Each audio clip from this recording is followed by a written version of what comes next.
We are at the forefront of many innovative and exciting things developing in the world of senior living. With Tim Mallad, CEO of Forefront Living, as our guide, this show will shine a light on how older adults can embrace these changes to live active, happy, fulfilling, and thriving lives. Through discussions with senior living and hospice professionals, architects and designers, and people of all ages, will help today's seniors envision the art of the possible and take steps toward achieving the future of their dreams. Welcome to At the Forefront. Welcome. I'm Tim Mallad, CEO of Forefront Living, and welcome to At the Forefront. Before we begin today's program, I need to do some background on our presentation and on our guests today and the special circumstances that surrounded. I think, as many of you know, I am the CEO of Forefront Living, but I also have another role that I fulfill, and I am a chairman of the board of the Open Hearts Foundation. The Open Hearts Foundation is a 501c3 nonprofit foundation that was founded by philanthropist, actress, writer, and I could go on, Jane Seymour and James Keach. And the goal of that foundation is to provide funds to especially women and children in areas where there is adversity. The foundation was founded in the spirit of Jane's mother, Mika, who had been in a Japanese internment camp, and her philosophy was, where there's adversity, there's also opportunity if we open our hearts to it. So at the very beginning of the pandemic, I had a discussion with Jane Seymour. She had been filming in Spain and was coming back to the U.S., and Jane is a woman of many firsts, including she was one of the first people that I know that was placed in quarantine due to her time in Spain, which was then really the epicenter of the pandemic. And in our discussion, Jane quickly went to the place that quarantine is not fun. What is this doing to others who are in quarantine? What about seniors? What about individuals in hospice? How can we help them? How can we help them get through this time where we're all locked down? Now, knowing Jane, I knew that among her many talents was not only a love and a passion for art, but she's a phenomenal artist. And I suggested, well, perhaps you could do some virtual painting with some individuals. And she goes, do you think they would like that? Do you think they would enjoy that? And I said, well, there's only one way to find out. Let's do it. So we had the great fortune of setting up a virtual painting session with an individual who was receiving our hospice services, or as she liked to call them, our spa services. And her name was Jeanie Fite. Jeanie was in the 5th year of living with ALS, and that day was a magical day, and like any good story, it had just some incredible twists. And I'm happy to say that here with us today is Jonathon Fite, who's Jeanie's husband. Jonathon was there that day and participated in that virtual painting class. And before we begin, Jonathon, maybe you can tell us a little bit about Jeanie and yourself and that day. Sure. Thanks for inviting me today to participate in this discussion. That moment that you helped facilitate with Jane Seymour was really special and launched a series of interactions in Jeanie's final months that made a lasting impact for her, but also in a lot of the people she interacted with. We met as engineering students in Fayetteville, Arkansas, as industrial engineering students there, and got married in the late 90s, but quickly moved to Texas. While she grew up in the Little Rock area, she always told people that she was from Texas and got back as soon as she could. And we spent the last 30 years or so here and have raised our 2 boys, Jackson and James. Jackson's a junior at Florida State, and James is following in our footsteps doing industrial engineering at the University of Arkansas. And so They were high school students when they learned of Jeannie's diagnosis, and those 5 years between 2016 and 2020 were challenging for sure for young men trying to learn what it means to maybe lose their mom in a few years. But I was actually having dinner with James last night, and we were kind of talking about that, and he says, clearly I would prefer not to have gone through that experience, but he thinks he's a better person having gone through it. It made him grow up a little bit. It gave him a sense of appreciation for what really matters in life. And I think through it all, Jeannie helped us find that light in the darkness and remember what matters most. Absolutely, and you know, it was an interesting day. I was watching behind the scenes via a new tool I was getting accustomed to called Zoom, because I believe that's how the painting lesson happened. And talk to us about that day. Tell us what happened, and I think at the time, was it maybe a 30-minute painting lesson we were talking about? That's right. It was fascinating because the opportunity kind of came out of the blue. Over the previous couple of years, as Jeannie's mobility and function declined due to the disease progression, there were times when I might have to travel for business, or we might have to go take our sons off to college, and she couldn't make that trip. And so while most people think of hospice care as the final days of life, which there was definitely some special moments there in those final moments with Jeannie at the hospice center, she got to leverage the people and the facilities there over the previous couple of years. As you said, she used to call it going to her spa days. And while many of the nursing and doctoral and staff of the hospice center are dealing with very stressful moments in people's final moments, because Jeannie was there under different circumstances over those prior couple of years, she got to know a lot of the people. And I think formed some really strong connections there. And so when you all were looking for people that might benefit from this interaction with Jane Seymour, I guess that's how Jeannie's name kind of bubbled up. And so we got contacted and said, hey, Jane would like to do this. Would you be interested? And Jane's like, sure, let's meet this famous actress and see what this conversation is like. And we thought that Jane would tire of this conversation fairly quickly, and that the 30 minutes would drudge on, and it turned into almost like a 2-hour-long conversation. They started talking about kids and gardening, and it was just an amazing interaction, and it lit a spark in Jeannie. She was an engineer by trade, and loved music, and we can talk about that, but she'd never really considered herself an artist. But that time with Jane planted a seed that blossomed over those final few months, and she was prolific in what Jeannie created. Every day she painted from that day on. Yeah, I remember in watching from afar that day that as they were talking, Jane I think she was looking at drawing a watercolor lily. And, Jeannie had mentioned that with ALS, it's really difficult to, have dexterity in your hands, obviously. However, she found a way around that. Can you tell us what happened there? Well, the first week or two, after being inspired by Jane, she tried to use the traditional brush and watercolor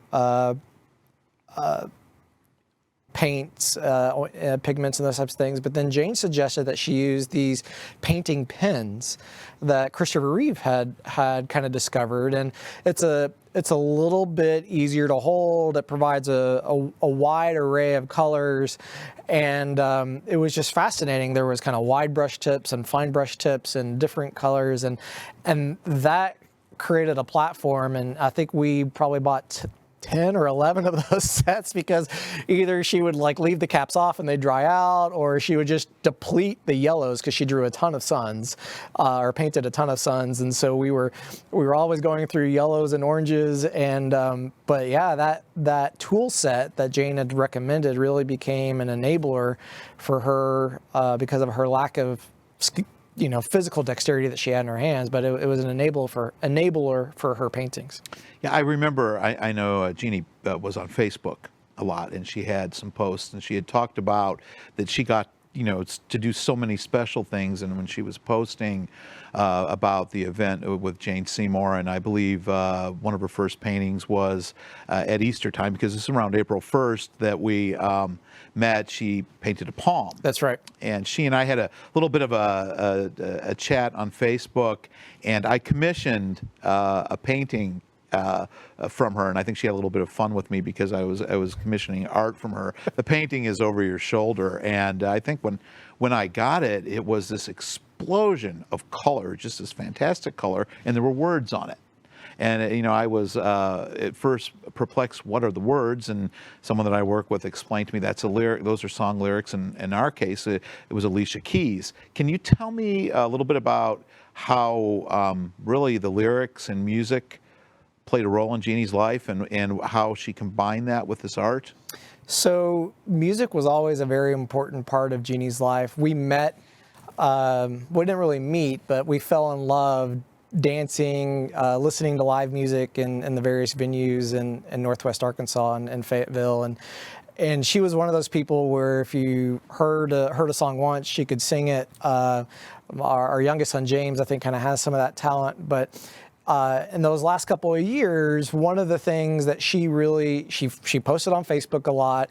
She couldn't communicate verbally, but she could use her phone to communicate with her loved ones. And one of the things that she shared and appreciated getting shared back with her were her Spotify playlists, right? And so she was always creating kind of her top 50 of a particular moment or time, and she challenged a lot of her friends and family to say, give me your top 50, and so the music was kind of always a part of her life. But then when she had this encounter with Jane, she got inspired to start painting, but the artwork always sprung from a lyric, right? And so my sons both have one that they cherish. She always sang James Taylor's Sweet Baby James to James.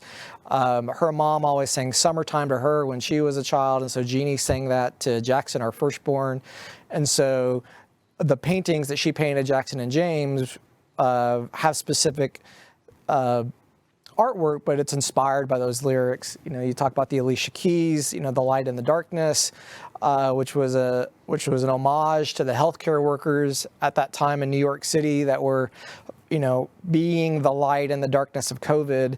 And that theme of suns and bright lights and Willie Nelson's Somewhere Over Yonder, where I'm going to meet you next, was a lot of the thematic playground that she was living in. But then the artwork always kind of stemmed from whatever music lyric was inspiring her at the time. So you had mentioned to me in earlier discussions that once she started painting, she kept painting. Can you tell me a little bit more about that? Well, the beautiful thing about when she met Jane was it was in late March of 2020, and Texas is pretty hot in the summertime, but our springs are pretty lovely. And so she was able to spend most of her April and May days either out on our back porch or out in our garden, and watching the birds or the caterpillars crawl across her squash plants or whatever it might be. And she would spend 6 or 7 or 8 hours a day out there with a piece of kind of that special art paper and her pens and her phone, playing whatever Spotify list she was listening to at that time. And she would get struck by some inspiration. There might be an Eagles song, Take It to the Limit, where she would paint something for one of her son's friends that were graduating and getting ready to start a new road that they were going on, or a church member of ours who plays in kind of a community band, but is a bugler. And so on Memorial Day and 4th of July, he would go out on his deck over our pond in the backyard and play taps. And so she would, whatever was inspiring her at the time would result in a lyrical phrase and a piece of artwork. And she would take those pens that Jane had pointed her to, and she might spend 6 or 7 hours working out this 5x7 painting. And then almost always she would then turn that over, and in her very scratchy, what at that time looked very juvenile, just because she didn't have a lot of dexterity in her hand, she would inscribe some type of note of either encouragement or a prayer or a thought, and she would turn these paintings into cards and send them off to folks in her community.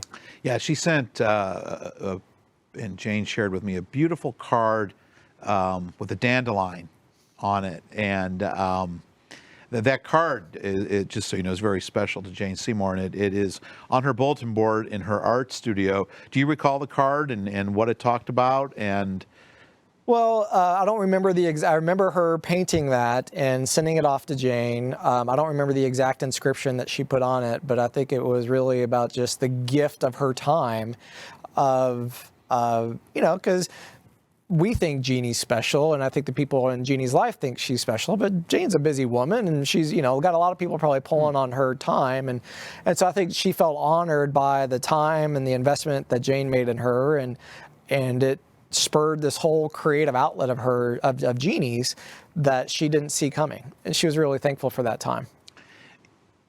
And I would have to tell you that the twist in that story, and there are a couple of twists in that day, and for many of us at the very beginning of the pandemic, where we thought we were going in this situation and helping somebody actually helped us. And I remember the day that the painting came. I remember just that burst of light and color, and for so many of us, Jeannie gave us hope. And in our office, we talked so much about her and so much about the inspiration. At that time, I didn't personally understand how much work was going into the paintings, nor did I at that time understand how many paintings there were. But one thing, I think that was interesting is that when Jane and I were first talking about things, she didn't know that she would ever be inspired to paint again. And it was after the meeting with Jeannie that she also began to paint, and she didn't stop painting, and she painted and she painted, and she took all of her paintings, she donated them to the Open Hearts Foundation and raised $75,000, which immediately went to the front lines to help the individuals that your wife also cared so much about. But at the same time, the painting explosion is going on in Malibu. There's one going on in Dallas. And can you tell us about the book and what the inspiration for that was in the collection of paintings? Sure. So, probably over the couple months after she spent that time with Jane, she might have had 50 or 60 paintings that kind of went out into the world. And after Jeannie passed, some of her friends, and including Wendy, one of your great staff people at the center, suggested, hey, people might be interested in Jeannie's story. People might be interested in her artwork. And I said, yeah, it's personal. I don't know. And then I said, if we could put something together where we might be able to raise some money from that would benefit things, then. And so we spent some time trying to figure out what's the right mechanism for that. And so we compiled about 20 or so of her various paintings. About 9 months before Jeannie passed, she had gotten together with a friend and dictated through her phone some kind of love letters to her family, which provided a little bit of the context of Jeannie's original diagnosis with ALS and kind of her thoughts around that, and kind of some love letters to her kids and community. And so we merged some of that text from her love letters with some of her paintings, and we kind of went to Barnes & Noble and just did a self-published book. And we said, I don't know if anyone's going to care about this, but we said, hey, whatever sells, we'll donate the proceeds. We'll kind of split the proceeds between the Hospice Center and ALS Therapy Development Institute, ALS TDI, which is a group out of Boston that we were able to visit, and is one of the real leaders in trying to, they did the Ice Bucket Challenge and those types of things, right? There's all kinds of money for cancer and heart disease. There's not that much money really going into ALS research. It's not a uncurable disease. It's just one that's not researched enough. And we're hopeful that we can be a part of that. And if you go to barnesandnoble.com and just search Jeanie Fite, the book pops up, and we hope that it provides a little light and a little inspiration for those who may be struggling with ALS or just have some darkness in their life and might see the journey of someone else who is dealing with a lot of darkness but was able to find the light along the way. Can you tell us, give us a little context of the time frame in which she painted? Because she began the meeting the end of March, early April, and she was able to accomplish over 80 paintings. What was the time period for that? About 2 months, because she passed mid-June of that year. And so really the first couple of weeks were her just trying to understand this process. But once she kind of figured out her framework for it's going to be lyrically inspired, it's probably going to have some type of light infused, not all of the time. Sometimes there was a lot of paintings of special places to us in California or Europe that we had traveled to and those types of things. But really within about a 60-day time period, she produced these works. And like I said, she painted every day. That was what she did. She got up and she wanted her pens. Yeah, and if anyone's wondering how I know so much about Jeanie, it's because of the book. I think she really opened up and shared, I think, from the deepest part of who she was, her journey. And ALS is just a frightening and horrific disease, but somehow she had this light within her, and it came through in art. It came through not only in song lyrics, but in words. What has been the reception of the book? And it's been incredible. I probably have failed a little bit, and I should have been more promotional in it. And maybe this event will inspire me to be more aggressive in that. But the people in her community and extended community that have received a copy of it have really found her light in it. The early days of an ALS diagnosis are pretty horrific, as you say, and somewhere along the way, she found the courage to say, I'm going to smile. The words I speak may be the last words that I speak, and so I need those words not to be harsh or mean or mad or filled with anger, but joyful and encouraging, and some strength inside her enabled her to make that transition. And or when she lost the ability to verbalize things, she became so communicative in her facial expressions, her eyes, and then at the end, really through these pieces of artwork. And I think people who, they might be struggling with arthritis, right? It's not a terminal diagnosis, but they might be going through a breakup. They might be having some depression. And this journey of finding light in the darkness, I think, speaks to a lot of people. And I've been very blessed to be a part of the process with Wendy to help put this together and try to get that out into the world. Well, and there's not just a book. As you were talking, I was thinking that I have a stack of very special note cards on my desk, and I only use them for really the most special of occasions, but they're the paintings. They're the paintings with the story of Jeanie on the back of it, and I can't tell you how many compliments and comments you get. If you send that card, somebody is going to not write you back. They're going to call you and say, tell me more. But we also have a message today from a friend. So if we could perhaps Hi, listen to everyone. that. I just want to tell you that there isn't a day that goes by that I don't think of the amazing, extraordinary experience I had meeting your wonderful family and getting to know Jeanie. And we use her cards all the time. I'm just so inspired by everything about her. She really has made a huge difference to not just our family, but countless people all over the world. So I just want to send my love and tell you that from the bottom of my heart, I'm so grateful to have had that opportunity. Thank you. Thank you. And as I said, I think, our mission is very simple. It's to make each moment matter.